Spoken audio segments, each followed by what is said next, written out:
आज से 2500 साल पहले भगवान बुद्ध 80 वर्ष की आयु में अपनी अंतिम यात्रा पर थे। उनका शरीर कमजोर हो चुका था, लेकिन उनका मन अब भी उतना ही शांत, उतना ही दयालु और उतना ही गहरा था। वे राजगृह से निकलकर वैशाली पहुंचे।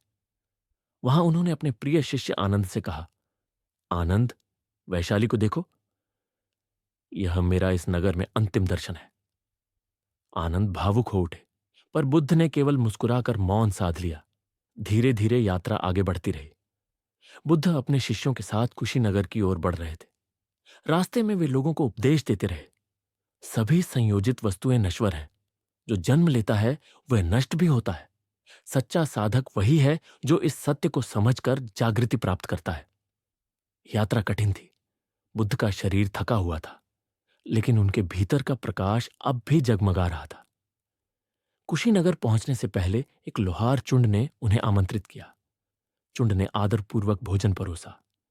यह भोजन था सुक्रमद्दो।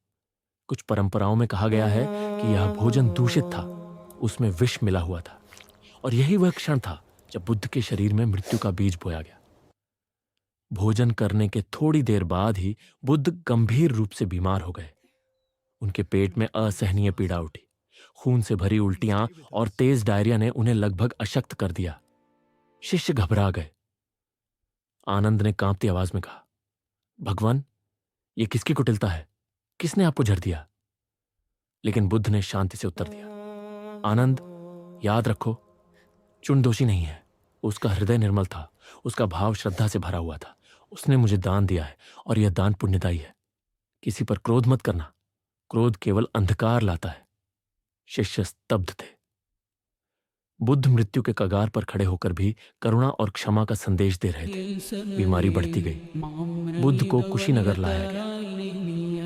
वहां साल वृक्षों की छाया में उन्होंने विश्राम किया। शिष्य उनके चारों ओर एकत्रित हो गए। आनंद रो रहे थे। बुद्ध ने उन्हें देखा और कहा, आनंद, मत रो। हर वह वस्तु जो जन्म लेती है उसे नष्ट होना ही है।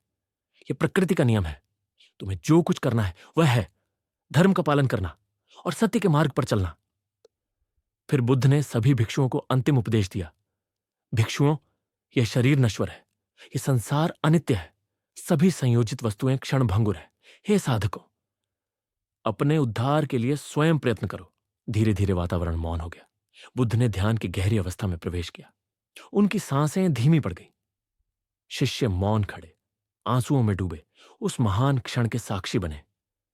और फिर मौन, शांति और करुणा के बीच भगवान बुद्ध ने अंतिम बार अपनी आंखें मूंदी।